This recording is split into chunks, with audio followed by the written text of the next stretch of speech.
Supreme কোর্টে সওয়াল জবাব চলে প্রায় ২৬,০০০ চাকরিহারাদের নিয়ে।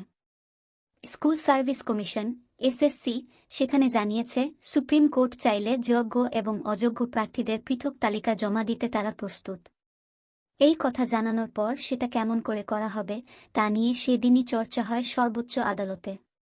ইতিমধ্যেই জানাজানি হয়েছে প্রার্থীদের ওএমআর শিট নেই, সেগুলি খোয়া গিয়েছে। সেক্ষেত্রে যোগ্য এবং অযোগ্য কেমন করে ঝাড়াই বাছাইয়ের মাধ্যমে আলাদা করা হবে উঠছে প্রশ্ন। এই প্রশ্ন তুলেছেন সুপ্রিম কোর্টের প্রধান বিচারপতি ডিওয়াই চন্দ্রচূড়। এদিকে সূত্রের খবর, যেহেতু এসএসসি দাবি করেছে পৃথক তালিকা তারা দেবে, সেহেতু সুপ্রিম কোর্ট একটু হলেও ভরসা রাখছে। এসএসসি এখন যেটা করতে পারে সেটা হল গাজিয়াবাদ থেকে সিবিআইয়ের উদ্ধার করা ২০১৬ সালের নিয়োগ বিজ্ঞপ্তি মেনে নেওয়া পরীক্ষার ওএমআর শিট আদালতে জমা দেওয়া। ওই ওএমআর শিটগুলি এসএসসি তাদের ওয়েবসাইটে আপলোড করেছিল। সিবিআইয়ের হাত থেকে পাওয়া ওই ওএমআর শিটগুলিকে স্বীকৃতি দিয়েছে কলকাতা হাইকোর্টের বিচারপতি দেবাংশু বসাক ও বিচারপতি সব্বর রশিদি ডিভিশন বেঞ্চ।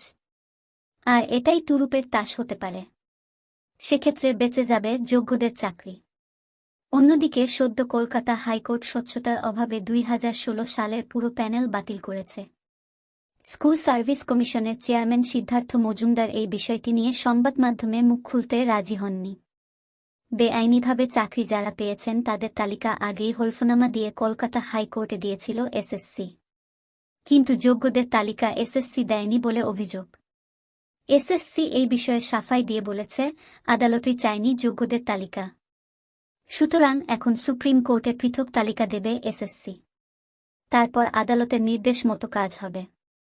প্রত্যেক যোগ্য প্রার্থীর ওএমআর খতিয়ে দেখতে প্রস্তুত স্কুল সার্ভিস কমিশন। তাই তারা পৃথক করার কথা বলেছে। এছাড়া এখন এই তালিকা প্রস্তুত করতে কোমর বেঁধে নেমেছে এসএসসি। তাই আগামী শুনানিতেই এই যোগ্য অযোগ্যদের তালিকা বিচারপতির হাতে দিতে চায় স্কুল সার্ভিস কমিশন। কলকাতা হাইকোর্টের সিঙ্গল এবং ডিভিশন বেঞ্চের নির্দেশে আগেই নবম দশমের শিক্ষক এবং শিক্ষাকর্মী মিলিয়ে ৩৬৩০ জনের সুপারিশপত্র প্রত্যাহার করেছিল এসএসসি। তাই মধ্যশিক্ষা পর্ষদও এদের নিয়োগপত্র প্রত্যাহার করে নেয়।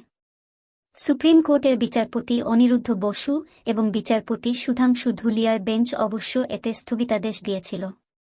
এই শিক্ষাকর্মীদের বেতনও আবার চালু হয়েছিল। এখন প্রায় ২৬,০০০ চাকরিহারাদের বিষয়টি নিয়ে মামলা চলছে সুপ্রিম কোর্টে।